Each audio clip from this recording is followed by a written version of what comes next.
Welcome back to part two, the beginning. I have put a couple of coats all over the top of it. I think I've actually changed my mind. I might actually use this side at the top. I'm still not sure yet. But what I have noticed is there's a handful of spots like right there, right here, that dried kind of funny. I guess maybe the way the brush went over it. So I'm gonna try and do a quick sand with some 220 grit or 220 grit paper,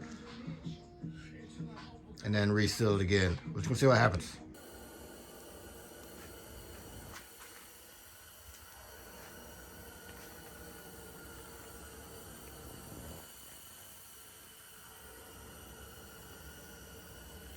Welcome back. Like I said earlier, I was going to sand it down a little bit. That's beautiful. Sand it down a little bit and then take a 220 grit. That's exactly what I did. Took a 220 grit, no pressure at all on my end. All I did was just let the weight of the sander take its total course. Wiped it off, took the air compressor, blew it off, wiped it off again, put two, maybe three, maybe two and a half, but two and a half coats. Half a coat's kind of ridiculous, but two nice coats and a little thin brush over the whole thing. Looks about the same, but it's a lot smoother. Still have to do the other side. See, it's nice and dull, but that is some beautiful, beautiful wood grain. I love it. Beautiful. So what I'm gonna do is go ahead and clear it. I'm gonna take some of this cardboard, put it on top of my freezer. Go ahead and clear the other side. Tomorrow I got to go do some Boy Scout stuff, so I will not be able to work on it this weekend, unfortunately. Which is fine. I'm spending time with my boy. We're doing Boy Scouts. That's very important. We're doing that. So I'm gonna go ahead and clear it tonight. That way it'll cure and dry and soak in all that good stuff next day or two. Then we can start framing it. I just realized I had my medieval sawhorses outside. First part, I said, pick up welding, anything like that to keep your hands busy. These right here were given to me. They were probably made 40 years ago. I kid you not, probably 40 years ago, at least these parts. I myself have redone the wood, I know, but they were welded by my wife's grandfather. Same place to cut tree down. Looked like shit, looked like they beat someone's ass and give them tetanus at the same time. They have not let me down. I'm gonna bring them in here and put a piece of cardboard up here. As I said, I brought them in and put a piece of cardboard with the wood on top. I think actually I might make a small little mini project out of these. Take them and take the wood off, scuff these down, paint them, put some fresh wood, maybe level them off a little bit, touch up the welding. Yeah, that's a nice little fun project. All right, let's go clear this top side. That's the last little bit I'm gonna do. I'm pretty satisfied with it.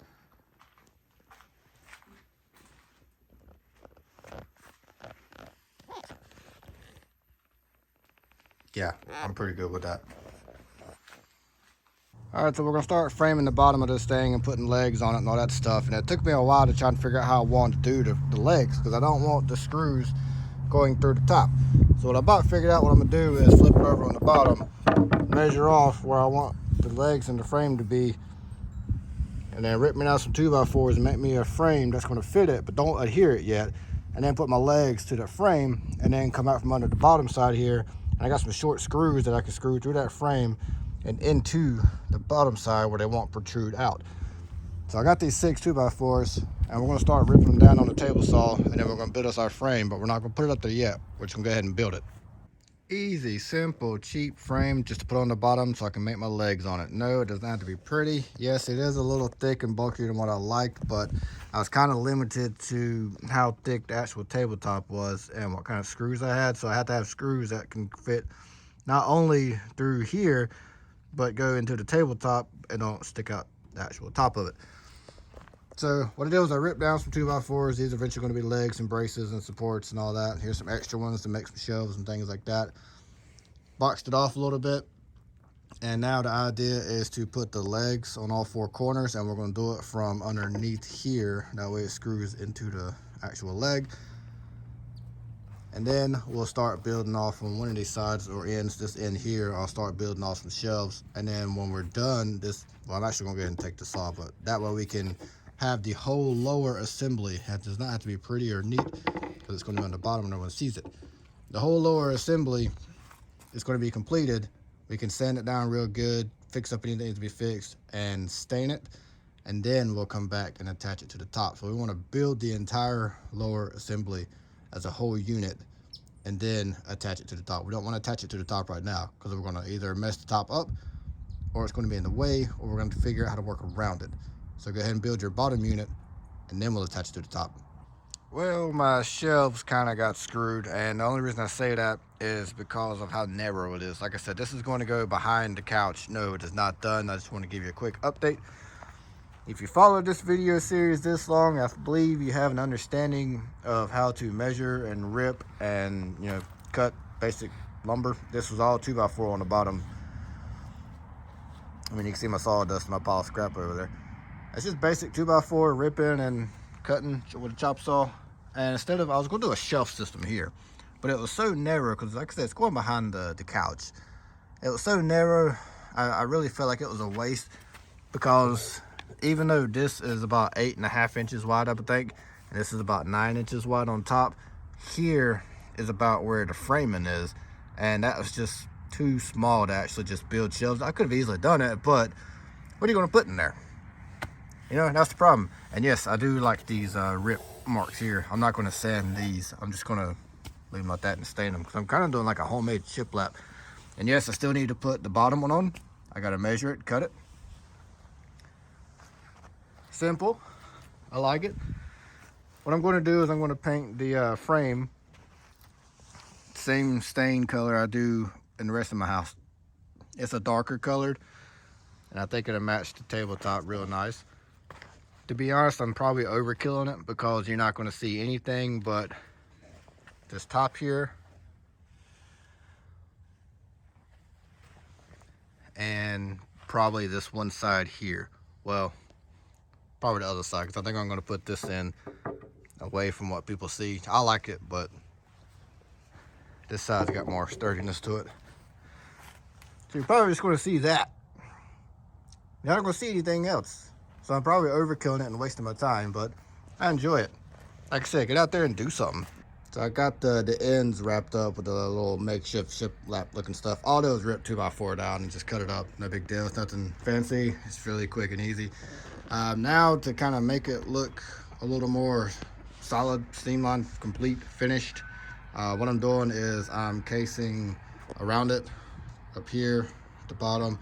I'm going to do the same thing on the side, because right now it looks kind of like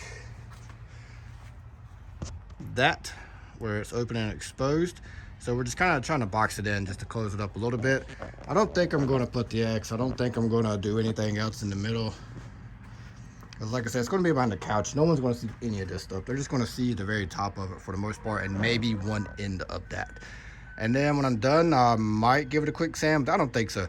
I think it's going to go straight to stain, and I have a dark color stain that matches everything else in my house. And then once it's done being stained, we will put the top on. We're inside the building because it's really windy. Finished staining it. It's just one decent coat. It's going behind the couch, so no one's really going to see it. I have the tabletop attached, so it's not going to fall off now. And the way I did it was, like I was talking about before, we came from underneath and just measured. And well, we didn't measure the space between the screws, but we measured the thickness of that wood there and the top, and I bought a screw that could go through all the way through this and partially into that. So that's one way to attach it.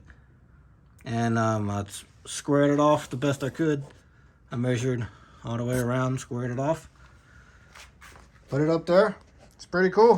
One thing I forgot or didn't really notice is the clear that I put on this is water-based, water soluble, things like that. So to put cups on it, better to put a coaster down. Otherwise it'll start eating through it. That's fine. I could just put another one on. Got a little dip there. That's natural. I like it. cut out there. I like this little cutout here. What I would like to do on another one is box it around and then get me some clear resin or some colored resin and fill it in. That way all these little spots like that, little notches there where the knots are, they'll fill in, and then sand it down and then gloss it up. That way you have a really smooth, but it's got some resin on it too. Overall, I think it was fun, pretty easy. Like I said, I don't really care what the base of it looks like. It's going behind the couch. I mean, it's just slats on the end. And I use that stain because that's what I just had laying around. And it matches everything else. Hope you enjoyed it. Have fun. Fits back there perfectly. It doesn't cover up my vent. I can slide it closer to the back side of the couch if needed. But what was nice is since I left the bottom open and exposed, if I did want to put it over the vent, it would still be able to flow through it. It got a nice power outlet there if I want to put a tabletop lamp up there. Nice spot for the remote and coasters. Yes, I have noticed a spot there, a spot there underneath the table or the tabletop where I need to go back and touch up the stain. Overall, I'm very satisfied with it. Fits nicely behind the couch. Get out there and make something. Enjoy yourself. Have a good day.